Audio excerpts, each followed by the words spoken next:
Welcome to Center for Executive Coaching Alumni Interviews. I'm Andrew Neitlich, founder and director of the Center for Executive Coaching. Today I'm delighted to speak with Karl Pister. I've worked with Karl for a few years now and see his practice, especially working with healthcare leaders, really grow and have more and more impact every year.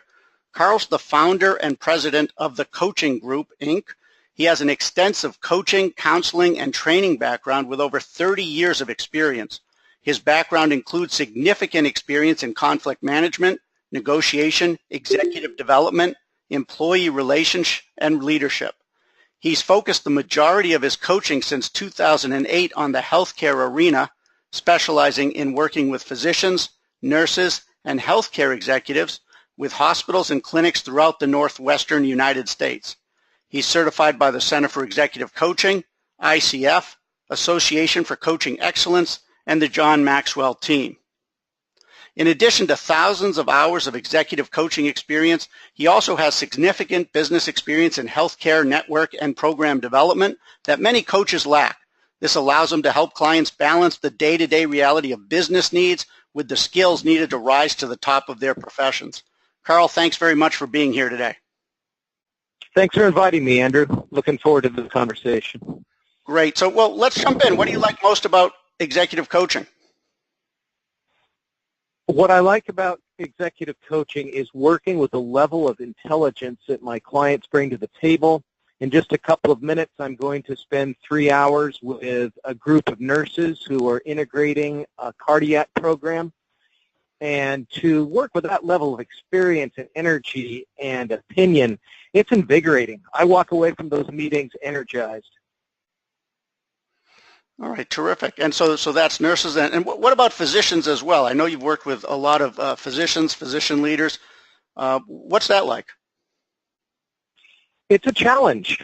These men and women are usually at the top of their game.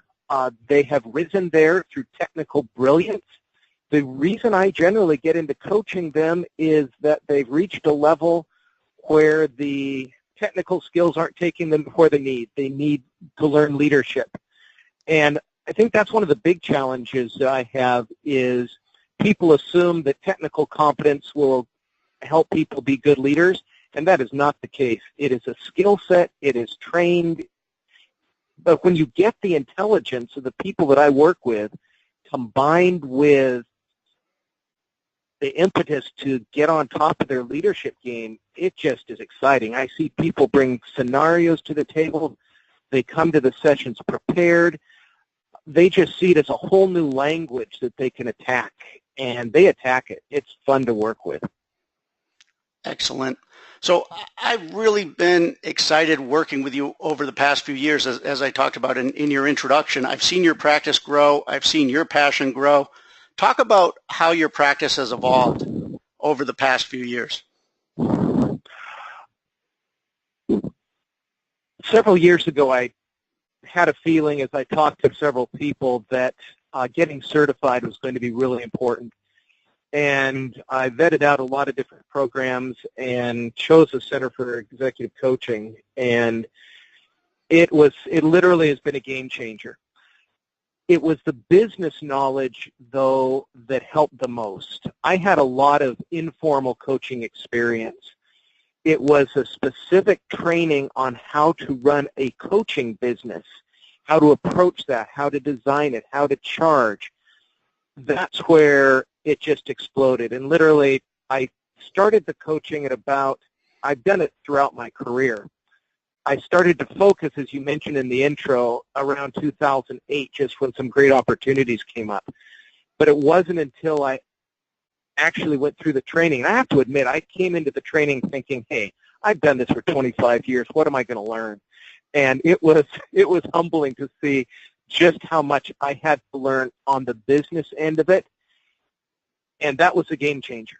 From then, I can specifically mark back to, I think, 2011, 2012, when I first got certified with the program, that it's just turned around, proven by revenue. There's just no doubt as to the cause and effect of the training.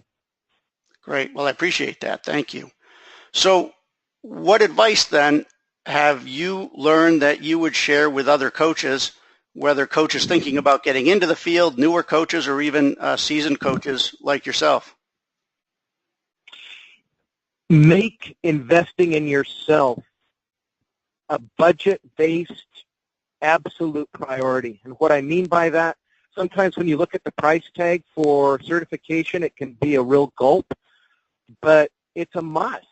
There's just no other way about it. You can't, if you're going to set yourself apart as a really good go-to coach, you've got to be more than just one page ahead of your clients. And that's where, whether it's ongoing calls with a great program like this, whether it's a reading program, whether it's ongoing seminars, you've got to have a pile of books in front of you that you're cranking through all the time. Articles, whatever it may be, Harvard Business Review, Wall Street Journal. When you stay current, and what I find I do is I go through books, I get feeds from Harvard Business Review, I'll send out a great article, just a link to the article to a CEO or a VP.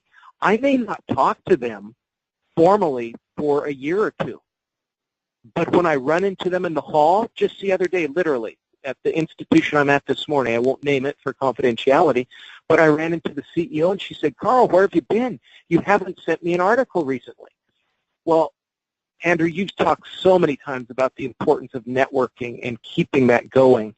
And providing a service for someone on an article you know that they'd be interested in because of your past experience, that's the best networking. But in order to, in my view, in order to do that, though, you've got to be hyper current. You just have to make it an hour or two a day of focus, of reading, of developing content.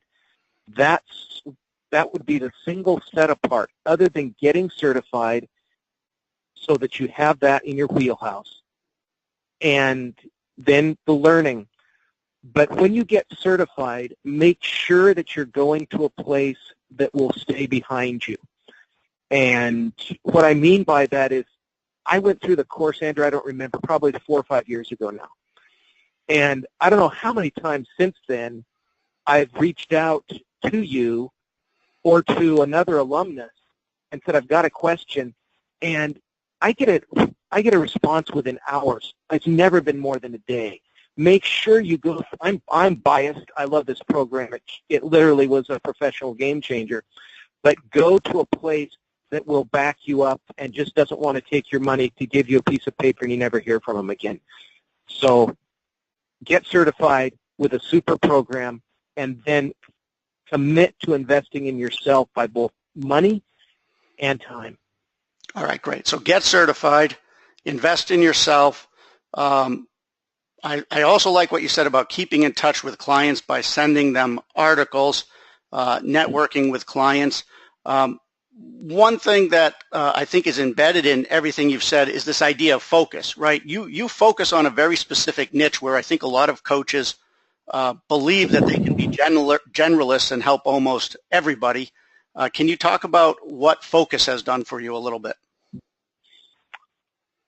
Focus has narrowed me. So sometimes people will talk to me and want me to work with them, but they see that I don't specialize in their area, so I don't get them as a client. And sometimes that can make you doubt your approach. But Andrew, what you said is essential. When I go in another week, I'm meeting with a cardiac surgeon. He's having some troubles leading, but unless I am spending an entire day in his operating room. Why? I just want to see him in action. I want to be able to speak his language. The fact that I'm willing to do that has already dropped some barriers with a very reserved person about coaching. He's not really enthused about this. Basically, his medical executive committee has asked him to do this, so he's been reluctant. If I didn't have the knowledge that I did, reading, I get nursing journals. I read every healthcare article I can get my hands on.